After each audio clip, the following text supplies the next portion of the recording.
গল্প পাথরের গান। সুজয় ছিল শান্ত, স্বপ্নবাজ এক তরুণ। শহরের কোলাহল ছেড়ে সে ভালোবাসত পাহাড়ের নিঃসঙ্গতা। পাহাড়ের গায়ে ধাক্কা খাওয়া বাতাস, নাম না জানা বুনো ফুলের গন্ধ আর নীরবতার মাঝে সে যেন নিজের অস্তিত্ব খুঁজে পেত। কিন্তু এক ঝড়ো রাত তার পুরো পৃথিবীটা ওলটপালট করে দিল। সে রাতে এক বিশাল ধস নামল পাহাড় থেকে। সুজয়ের ছোট ঘরটা ভেঙে চুরমার হয়ে গেল। তার পা গুরুতর আহত হল। কোনো মতে বেঁচে গেল সে, কিন্তু ডাক্তাররা জানালেন সে আর হয়তো কোনোদিন স্বাভাবিকভাবে হাঁটতে পারবে না। প্রিয় পাহাড়ে চড়া, সে তো বহু দূরের কথা। সুজয় পাথর হয়ে গেল। তার মনের সব রং মুছে গেল। সারাদিন সে জানালায় বসে বাইরের পৃথিবীর দিকে তাকিয়ে থাকত। বাইরে প্রকৃতি হাসছে, মানুষ হাঁটছে, কিন্তু তার জীবনে শুধু স্থিরতা আর হতাশা। তার মনে হল এক বিশাল পাথর যেন তার বুকে চেপে বসেছে, যা সে সরাতে পারছে না। একদিন বিকেলে সে তার উঠোনে একটা অদ্ভুত পাথর দেখতে পেল। পাথরটা মসৃণ নয়, বরং ধারালো, খসখসে, যেন সেও অনেক ঘাত প্রতিঘাতের মধ্য দিয়ে গিয়েছে। সুজয় হঠাৎ অনুভব করল এই পাথরটা যেন তারই প্রতিফলন। সেও যেমন জীবনের ধাক্কায় ভাঙাচোরা, এই পাথরটাও তেমন। সেদিন থেকেই সুজয় সেই পাথরটাকে ভালোবেসে ফেলল।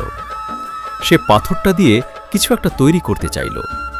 হাতুড়ি আর বাটালি নিয়ে সে লেগে পড়ল। তার পা দুর্বল হলেও হাত ছিল দৃঢ়।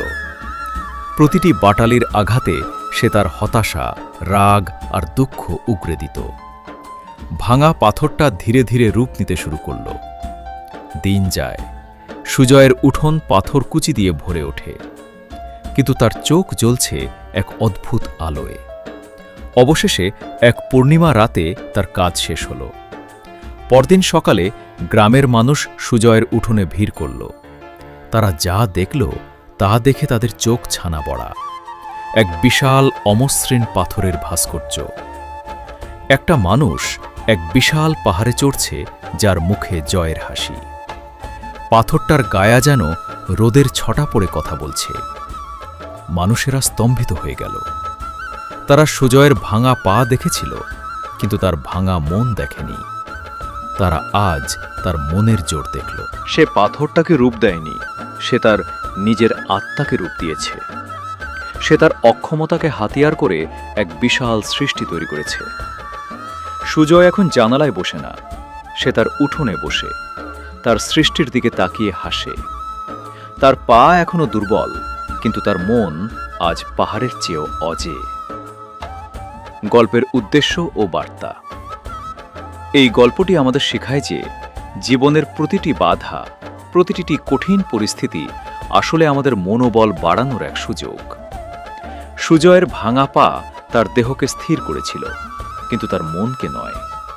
সে তার হতাশা আর দুঃখকে সৃজনশীলতার হাতিয়ার করে এক বিশাল কিছু সৃষ্টি করল।